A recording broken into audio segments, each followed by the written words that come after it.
Bonjour, suivez attentivement comment nous allons représenter le réseau PERT d'un projet.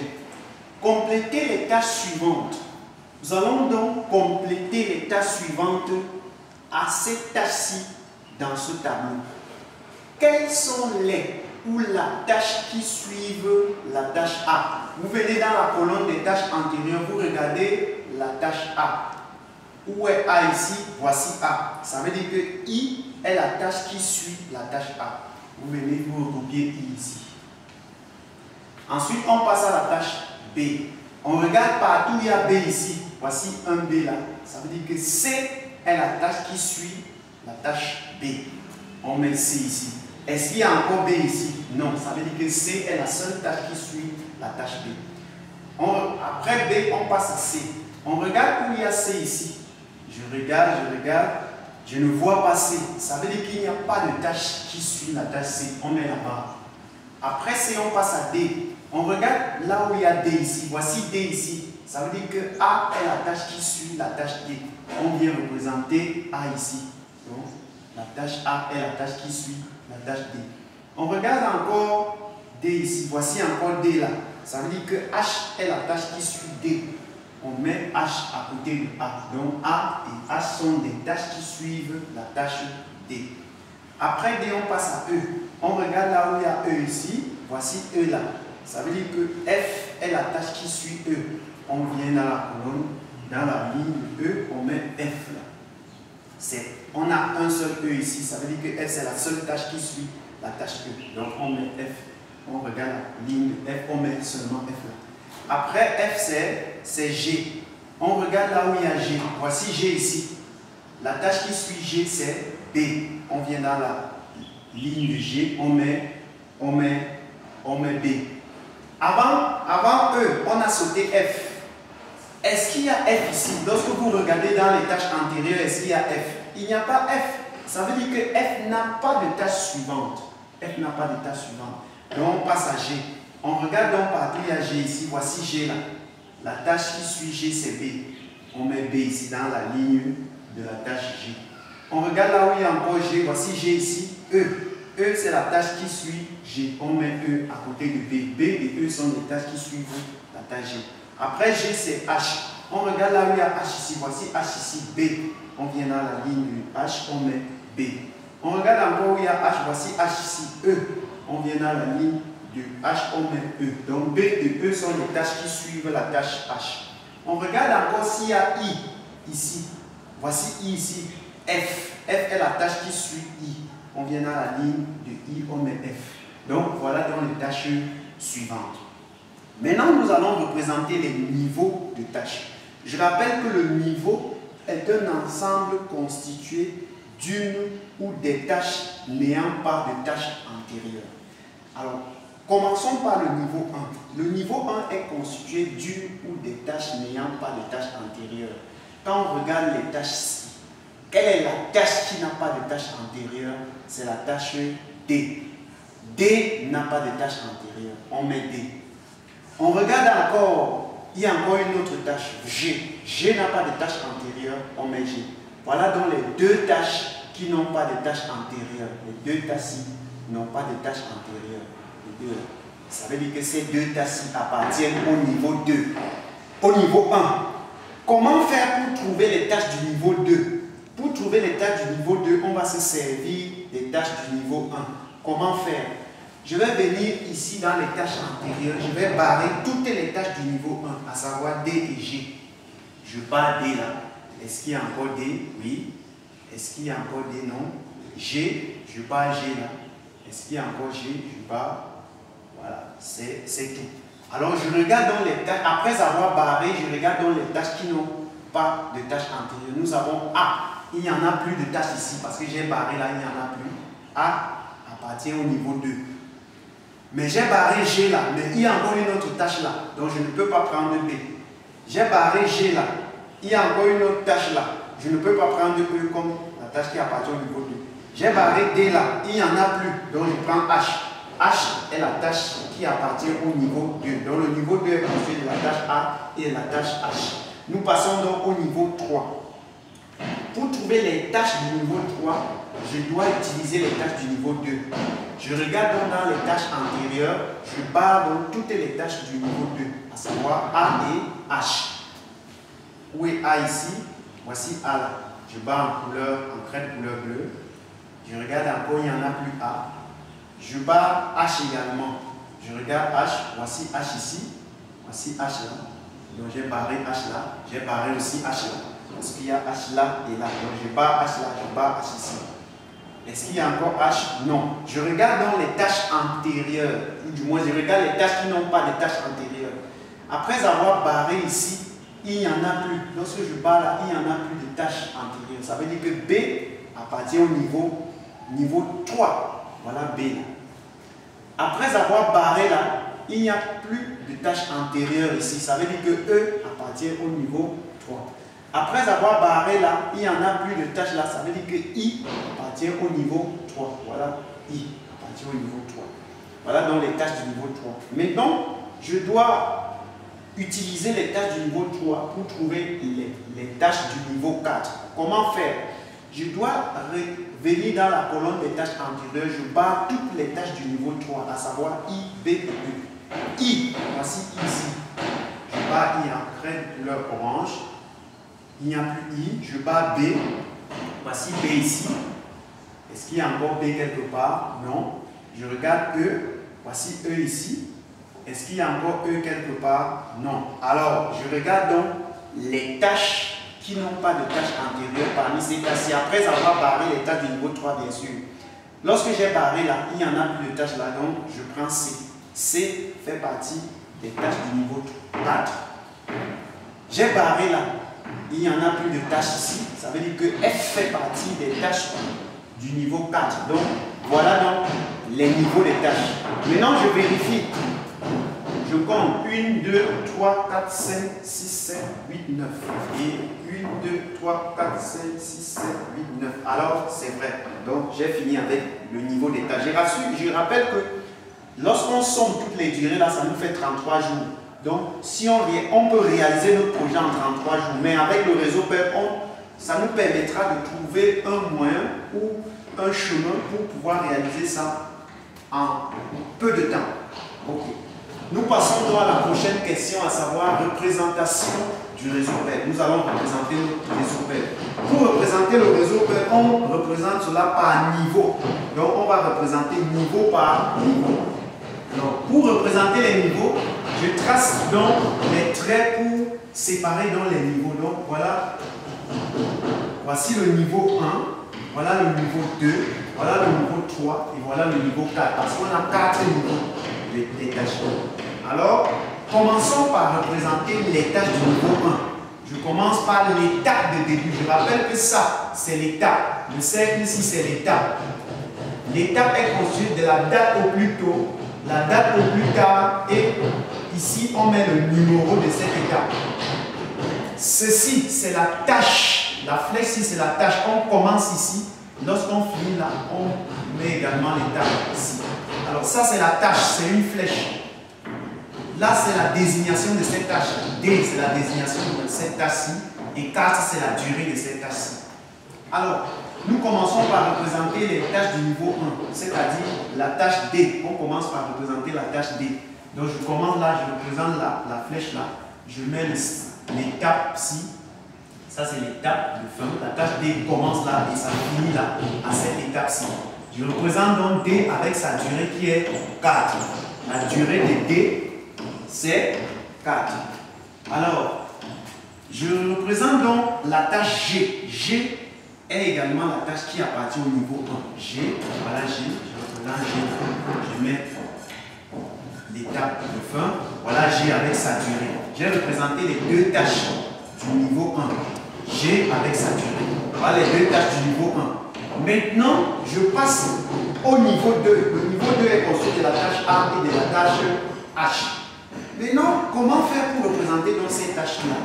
Je vais donc me poser la question. Pour représenter la tâche A qui se trouve dans le niveau 2, la tâche A vient après quelle tâche? Je regarde ici. Voici A ici. Ça vient après quelle tâche? Après la tâche D. Voici la tâche D qui finit là. Donc lorsque la tâche D finit là, la tâche A suit, parce que la tâche A vient après la tâche D.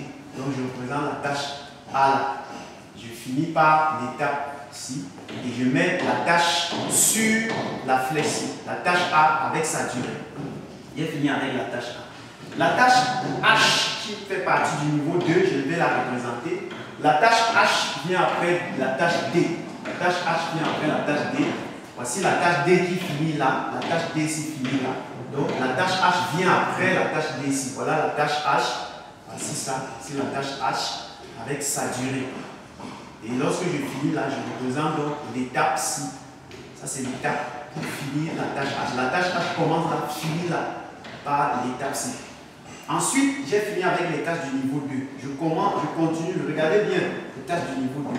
Je continue avec les tâches du niveau 3. Les tâches du niveau 3, nous avons I. I vient après quelle tâche? I vient après la tâche A. Donc, la tâche A qui finit là, je représente I. I commence, vient après A. Et ça finit par cette étape-ci. Voilà I et avec sa durée. Après la tâche I, la tâche B. La tâche B vient après quelle tâche? La tâche B vient après la tâche G et la tâche H. La tâche B vient après G et H. Donc, voici la tâche H qui finit là. Voici la tâche G qui finit ici. Ça veut dire que je représente B ici. Voici B ici. Et je prends la tâche G. La tâche G vient ici en interrompu. Ça vient ici en interrompu. Ici en interrompu. Et après ces deux tâches-ci, à savoir G et H, suit la tâche B. Parce que B vient après G et H. C'est ce qu'on a dit. B vient après G et H. Donc, voilà B qui vient après G et H. Donc, je rappelle qu'ici, on n'a pas représenté, il n'y avait rien ici. Donc, c'est parce que B vient après G, H que j'ai dit. Comme il n'y a rien ici, puisque G finissait là, ça veut dire que B vient après H et G. Donc, je continue là pour dire que G va venir ici en interrompu. Je mets d'abord en interrompu parce que c'est le brouillon. G vient là, G entre là, H entre là pour que B vienne après G et H. B vient finir là. Après B, je représente E. C'est-à-dire, nous sommes toujours au niveau 3. E vient après quelle tâche? E vient après G et H. E vient après G et H. E, voici E ici. Comme G et H viennent là, ça veut dire que E continue là. E prend également sa source ici. Après G et H, E prend sa source ici pour venir finir ici. Voilà donc les tâches du niveau 3. I, B et E. Voilà les tâches que j'ai finies. Maintenant, je passe au niveau 4. Le niveau 4 est constitué de deux tâches, à savoir C et F. Je commence par C. C vient après quelle tâche? C vient après B. Donc B finit ici, donc je représente C là pour finir également C. C avec sa durée. Après C, je représente F. F qui est la tâche qui appartient au niveau 4. F vient après quelle tâche? F vient après E et I. F vient après E et I. Voici E qui finit ici. I qui finit ici. Donc F vient après les deux-ci. N'est-ce pas? Donc E et I. Je prends I, E et ici en interrompu. Je viens, j'entre ici. Donc je prends I en interrompu, j'entre ici. Donc ça allait entrer même de ce côté. Donc ça entre là. E entre là. I entre là. Et F vient après E et I. Donc voilà F qui vient et finit là. Voilà F qui vient après E et I. D'après ce qu'on nous a dit. F vient après E et I. Alors, ce qu'on remarque sur notre brouillon, c'est que une étape ne finit jamais par un interrompu, par un trait interrompu. Regardez, l'interrompu finit là. S'il y avait une tâche qui partait là, on allait considérer ça comme une tâche fictive. J'ai pris, mais comme il n'y en a pas, et que l'interrompu vient là pour entrer là, alors on va directement effacer ceci. On va effacer ceci, prolonger le trait-ci, la tâche-ci jusqu'ici. Et on nettoie ça. C'est pourquoi je constate que ça n'est pas bon. Je vais représenter maintenant en prolongeant le trait-ci. Alors ici, je constate aussi que ceci vient entrer ici en interrompu. C'est toujours les mêmes choses. Donc, vous voyez que ça continue en interrompu. Ça vient là, ça entre là. Ça veut dire que les deux, si ça et ça vont constituer une seule étape. Donc, ça et ça constituent une seule étape. Une seule étape. Les deux tâches viennent entrer donc, dans cette une étape. Donc, E je nettoie ça, E quitte là, ça vient là. E quitte là, ça vient là. Donc, E et I viennent dans une seule étape, n'est-ce pas? Parce que ça entre là pour sortir F. Alors, à la fin, maintenant, je constate qu'ici, ce n'est pas aussi bon. Lorsque j'ai fini là, c'est pas bon. Donc, les deux-ci vont former une seule étape. Les deux là forment une seule étape, qui est l'étape de fin.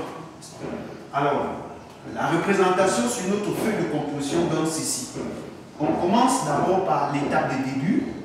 On représente la tâche D qui finit là. La tâche D qui finit là. On représente la tâche A qui est là. La tâche A, on la représente. Ça commence là, ça finit là. Et puis la tâche H. La tâche H vient là, ça finit là. Donc ça vient là, ça finit là. Mais la tâche G, regardez ce que j'efface ça. Je commence ici, jusqu'ici. Voilà. Je commence ici, jusqu'ici. Même comme la tâche qui traverse le niveau 2, elle n'appartient pas au niveau 2, elle appartient au niveau 1 parce qu'elle commence au niveau 1. Donc voilà les deux tâches qui appartiennent au niveau 1. Alors, maintenant ici, comment on va faire? Voilà la tâche B. B vient là. Voilà la tâche B qui vient finir là. Voilà B qui vient finir là. Maintenant, E, les deux étapes-ci vont donner une seule étape. Donc, je nettoie ça, je laisse juste ça, je nettoie ça. Je laisse juste ça et je prends B là, E là, je viens, je mets là. Donc, voilà I, voilà E. Ça vient finir à cette étape-ci. Donc, I vient là, après A. I vient après A, ça vient là, ça finit ici. E, je nettoie ceci, E vient là. E vient là, pour entrer ici. Alors, ici, j'ai dit que ceci donne donc une seule étape de fin. F vient à cette étape et C vient à cette même étape. Donc, F là et C là. Nous constatons que voilà les tâches du niveau 1, D et G. Les tâches du niveau 2, on ne peut pas prendre G parce que G commence là. Donc les tâches du niveau 2, c'est A et H. Les tâches du niveau 3, on va prendre I, E et B. Les tâches du niveau 4, c'est F et C. Alors, voilà donc notre réseau PERT. Nous allons donc compléter. Je vais vous expliquer comment j'ai fait pour compléter. Je commence par la date au plus tôt. La date au plus tôt, on commence toujours par 0 ici. Je mets 0 là. Après 0 là, je vais donc remplir la date au plus tôt de cette étape-ci. Comme il y a une seule flèche qui arrive ici, je fais ça plus ça, ça me donne 4. 0 plus 4, ça, c'est 4. Mais ici, il y a deux flèches qui arrivent ici. Il y a deux flèches qui arrivent ici. Donc j'ai deux propositions. J'ai 4 plus 2, ça me donne 6. Et j'ai 0 plus 3. Donc 0 plus 3, ça me donne 3. Donc j'ai 0 plus 3, ça me donne 3. Et 4 plus 2, ça me donne 6. Je vais prendre quelle valeur entre 6 et 3, la plus grande, à savoir 6. Je mets 6 ici. J'ai une seule flèche qui arrive ici. Donc j'ai 4 plus 5, ça me donne 9. Mais ici, j'ai deux flèches qui arrivent là. Donc j'aurai deux propositions pour cette étape-ci. La date au plus tôt. J'aurai deux propositions. Je vais choisir. J'ai 6 plus 2, ça me donne 8. Et j'ai 9 plus 6, ça me donne 15. Entre 15 et 8, je vais prendre la plus grande valeur qui est 15. Je mets 15 ici. Ici, j'ai une seule flèche qui arrive ici. Donc j'ai 6 plus 2, ça me donne 8. Ici, j'ai deux flèches qui arrivent ici. Deux flèches qui arrivent ici. Donc, je fais ça plus ça, ça me donne 19. Et ça plus ça, ça me donne 13. Entre 19 et 13, je vais prendre la plus grande valeur qui est 19. Donc, lorsqu'on remplit les dates au plus tôt, on prend les plus grandes valeurs. Si on a deux ou si on a plusieurs propositions, on prend la plus grande valeur. Maintenant, nous allons remplir les dates au plus tard. Les dates au plus tard. Lorsqu'on trouve 19 ici, on remet les 19 ici. Lorsqu'on quitte ici pour ici, cette étape-ci pour cette étape-ci, on a une seule flèche qui sort là. Donc, on va faire 19 ici, moins 4, ça nous donne 15. Lorsqu'on quitte ici pour ici, on a une seule flèche qui sort ici. Donc, on va faire 19 moins 5, ça donne 14. On a une seule flèche qui sort ici. Donc, on va faire 15 moins 6, ça donne 9. Mais ici, on a deux flèches qui sortent là. Donc, on aura deux propositions. On a deux flèches qui sortent à cette étape-ci. On aura deux propositions. Donc, on fait 14 moins 2, ça donne 12. On fait 15 moins 3, ça donne 13. Entre 13 et 12, qu'est-ce qu'on choisit? La plus petite valeur qui est 12. Là, on a deux flèches qui sortent ici. Donc, on aura deux propositions. On aura 12 moins 2, ça donne 10. On a 9 moins 5, ça donne 4. 4 et 10, on choisit la plus petite qui est 4. Ici également, on a deux propositions. On a 12 moins 3, ça donne 9. On a 4 moins 4, ça donne 0. Entre 9 et 0, on prend la plus petite qui est 0. Voilà donc comment on remplit les dates au plus tôt et les dates au plus tard. Maintenant, quelle est notre étape critique? Maintenant, la numérotation, pardon, le numérotage, je vous l'ai dit, de ces étapes-là, on commence là. 1, 2, 3, 4, 5, 6, 7. Donc ça, c'est la numérotation donc, de cette étape. Alors, quelles sont les étapes critiques? Les étapes critiques sont les étapes qui ont les mêmes dates. Les mêmes dates, nous avons 0, 0 là. Ça, c'est une étape critique. Voici aussi une étape critique. 4, 4, c'est une étape critique. Voici une étape critique également ici. On a 9, 9, c'est une étape critique. Voici une étape critique aussi ici. 15, 15, c'est une étape critique. Également, voici une dernière étape critique, 19, 19. Alors, les tâches critiques sont donc les tâches qui passent par ces étapes critiques. Pour quitter ici pour ici, on passe par D. Voilà donc une tâche critique. Pour quitter ici pour ici, on passe par A. Voilà une tâche critique. Pour quitter ici pour ici, on passe par I. Tâche critique. Pour quitter ici pour ici, on passe par F. Par la tâche critique F. Alors, le chemin critique sera donc constitué donc de ces tâches critiques-là. À savoir, le chemin critique est constitué de la tâche D, la tâche A, la tâche I et la tâche F. Nous allons donc calculer la durée de ce chemin critique. La durée de D, c'est 4. La durée de A, c'est 5. La durée de I, c'est 6. La durée de F, c'est 4. Alors, lorsqu'on somme toutes ces durées, ça nous donne donc 19 jours. Ça veut dire qu'au lieu de réaliser notre projet en 33 jours, on peut le réaliser en 19 jours minimum. Ça, on a optimisé la durée de réalisation de notre projet. Nous allons donc calculer donc les marges libres et les marges totales. Nous commençons par les marges totales de toutes les tâches, bien sûr. Nous allons calculer la marge totale. Comment calculer la marge totale d'une tâche? Regardez par exemple, si on veut calculer la marge totale de la tâche A, on regarde la tâche A. Voici la tâche A ici. Quelle est sa marge totale? On va faire 9 moins 5 moins 4. 9 moins 5 moins 4, ça donne 0. Pour calculer la marge libre de la tâche A, regardez bien, on fait plutôt 9 moins 5 moins 4. Donc, 9 moins 5 moins 4, ça donne 0. Donc, je rappelle, la marge totale, on prend plutôt la date au plus tard. Si, moins ceci, moins ceci. La marge libre, on prend la date au plus tôt. De ceci, ça, moins ceci. Ça, c'est pour calculer la marge libre. Donc, ça nous donne 0. 0, 0. Pour la tâche B, on regarde la tâche B. La tâche B, là voici. La marge totale, c'est 14 moins 2 moins 6. 14 moins 2 moins 6, ça donne 6.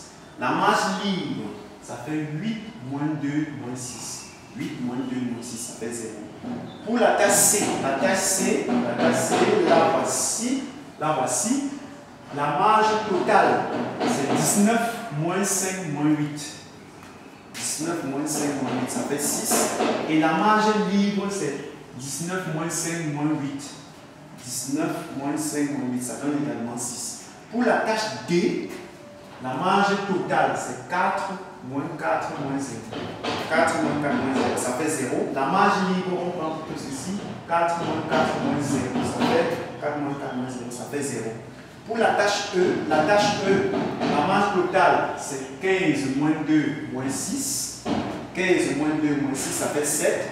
La marge libre de la tâche E, c'est 15 moins 2 moins 6. 15 moins 2 moins 6, ça fait également 7.